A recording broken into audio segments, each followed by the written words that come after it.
Et voilà les amis, la pointe, le bout du monde.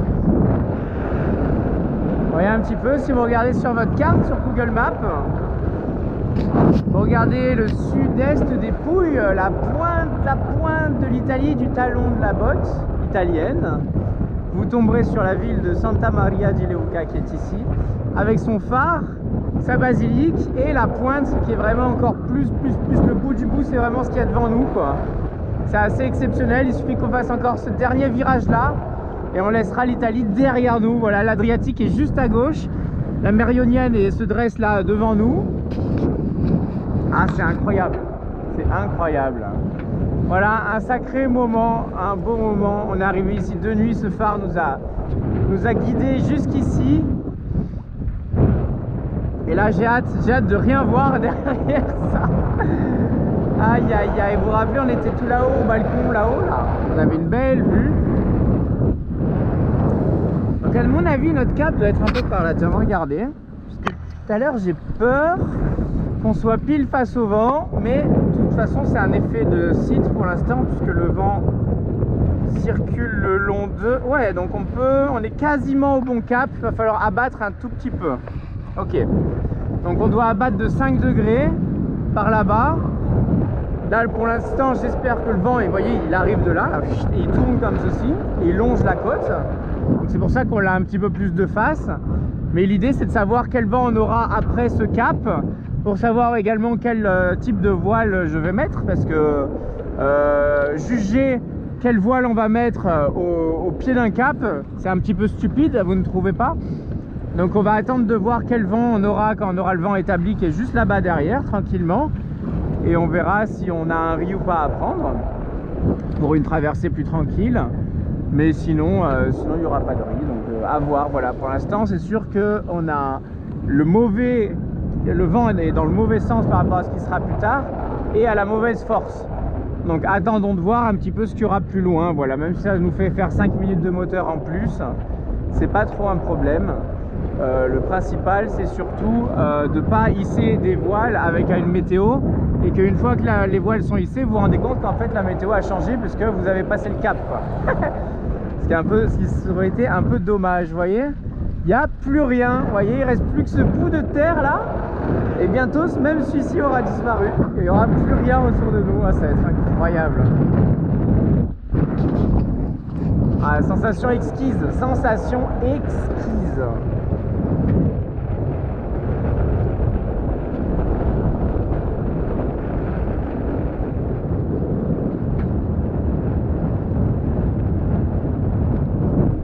Combien ça dit là avec moteur, plus vent de face? Ouais, ça va, hein, ça va.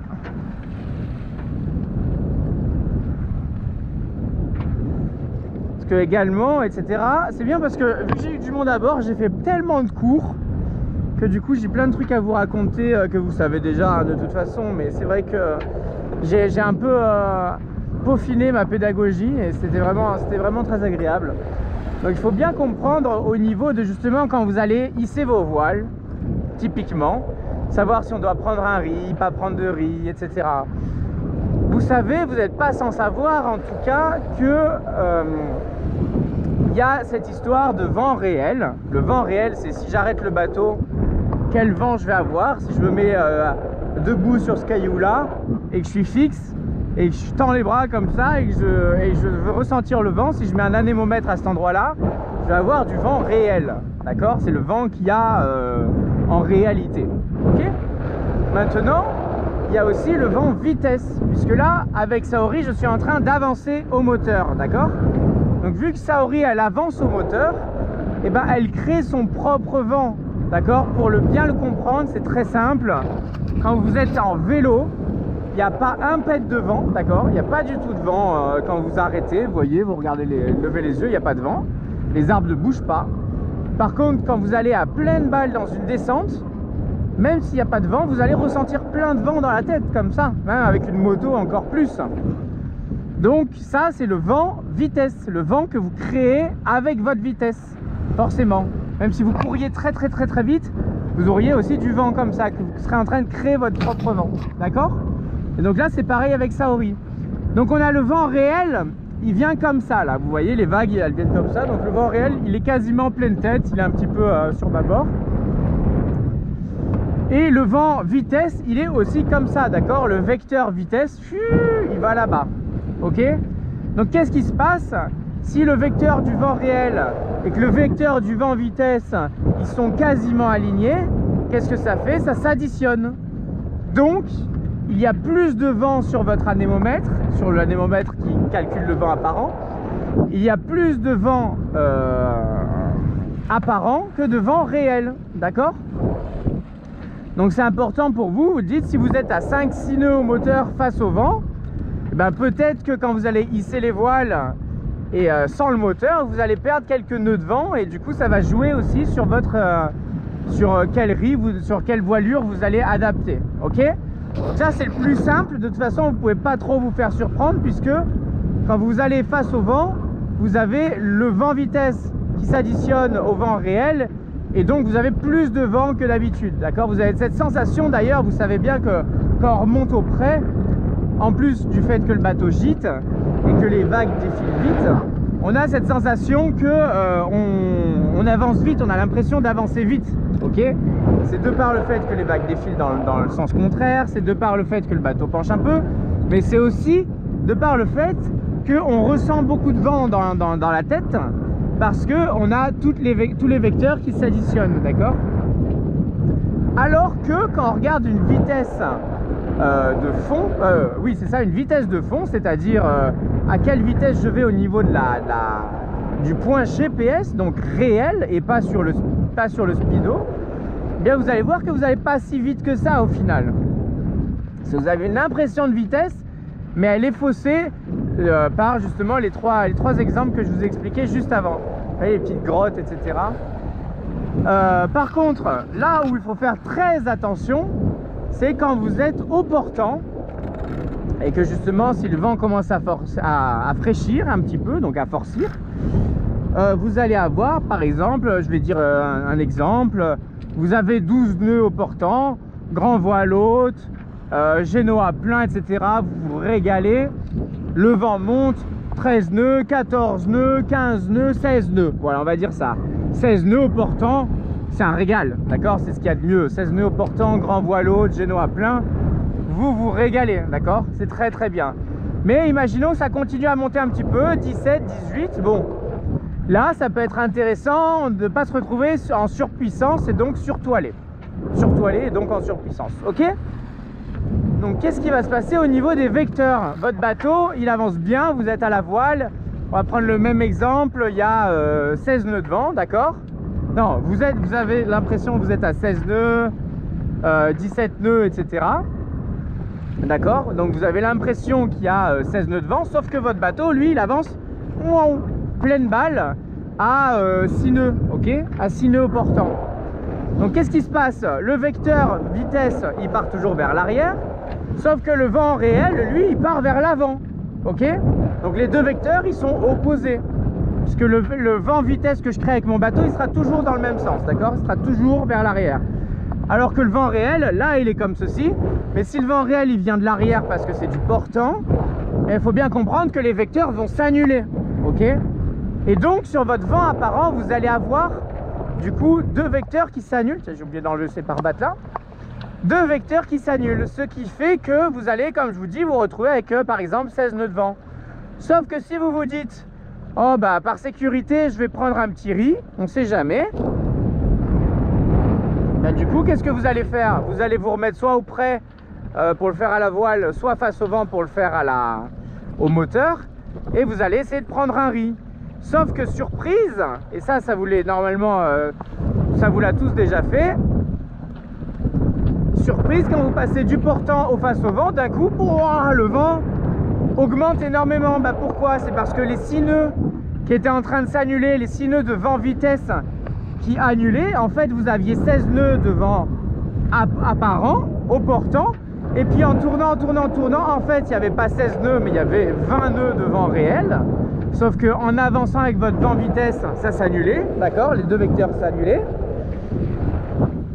Et donc du 16 nœuds vous passez à 20 nœuds, et si en plus vous avancez face au vent et que là vous recréez du vent vitesse contre le vent, et ben vous pouvez monter à 21, 22 nœuds, etc. D'accord?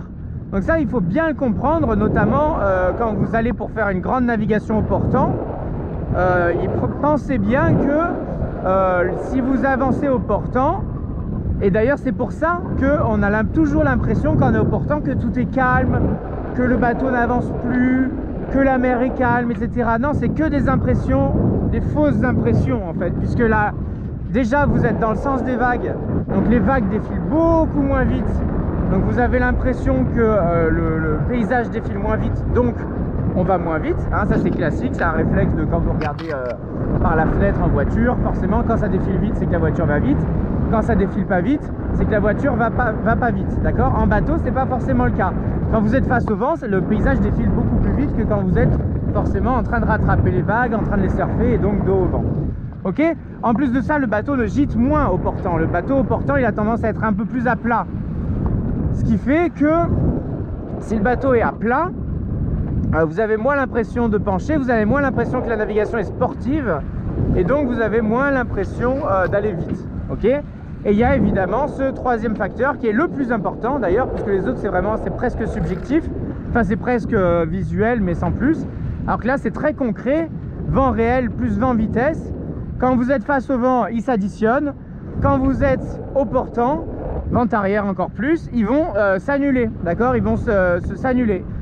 Ce qui n'empêche pas d'avancer pleine balle, d'accord? Mais ce qui va faire que votre anémomètre au niveau du vent apparent, parce que lui il calcule tout là-haut, là, celui qui tourne là-haut, il calcule le vent apparent et il va se dire, ah bah du coup, vu qu'on avance, on avance, donc on avance comme ça, donc le vent vitesse vient comme ça, et que le vent réel vient comme ça parce qu'on est au portant, alors ça s'annule un petit peu et donc j'ai moins de vent que si j'étais complètement fixe, complètement à l'arrêt.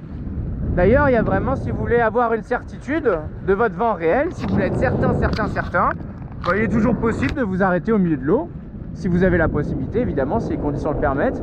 Vous vous arrêtez au milieu de l'eau, d'un coup, il n'y a plus de vent vitesse, puisque la vitesse du bateau est complètement annulée, et donc, il ne vous reste plus que le vent réel, et vous avez la direction et la force du vent réel, voilà. Bon, après, il y a des systèmes aussi avec certains anémos, etc., de pouvoir avoir le vent réel et le vent apparent. Ça marche jamais très bien, et puis je pense que logiquement il faudrait un speedo qui fonctionne, j'imagine. Je sais pas si avec le cap compas normalement ça devrait pas marcher puisque c'est de fond, donc je pense qu'il faut une roue de surface pour pouvoir calculer tout cela. Voilà, bon après je vais pas trop m'avancer, mais voilà ce qu'il en est. En tout cas, c'est hyper important de savoir justement avant de hisser vos voiles. Bon, quand vous hissez vos voiles, vous êtes forcément face au vent. Donc c'est ça aussi l'avantage, c'est que pour hisser, bon, au moment où vous mettez face au vent, si d'un coup vous faites arracher, c'est que vous vous rendez bien compte qu'en fait vous étiez en train d'annuler votre vitesse et que là, avec le vrai vent réel, il y a plus que ce que vous imaginiez, d'accord? Le seul moment où on peut se faire surprendre, vraiment, c'est quand on est au portant, après une longue traversée. Il y a pas mal de vent, on hésite à prendre un riz, on le prend un peu trop tard, et là évidemment quand on revient ou quand on passe un cap ou quand on change notre route parce qu'on était au portant pendant longtemps et que d'un coup on doit passer une cardinale, rentrer dans un chenal, etc., et on se retrouve au près, alors là méfiance parce que forcément vous allez avoir beaucoup plus de vent que ce qui était prévu. Attention, ça sera jamais plus de 5, 6 nœuds de vent, hein, j'imagine, hein. Après c'est pas non plus d'un coup vous prenez 10 nœuds en plus. Mais quand vous êtes déjà à la limite au niveau des voiles et que vous voulez pas être surtoilé, eh bien 5-6 nœuds de vent ça fait une grosse diff, quoi. Voilà, tout simplement. Voilà, cap sur la Grèce. Wouhou! C'est par là-bas. C'est par là-bas. Voilà, on y va. Trop bien. Bon bah je vous laisse, je vais hisser mes voiles. Voilà pour le petit topo. Donc là techniquement on peut se dire quoi? On peut se dire il y a 10 nœuds de vent et on est quasiment face aux vagues, d'accord? Donc il va y avoir pas beaucoup de vent, donc on va pouvoir se permettre de mettre les voilures adaptées, ok? D'accord? Voilà, je vous embrasse et je vous dis à tout de suite, bye bye, ciao ciao, au revoir la côte. On part pour une belle traversée là, ça va faire plaisir de se retrouver au milieu. Je vous embrasse, à bientôt, ciao ciao.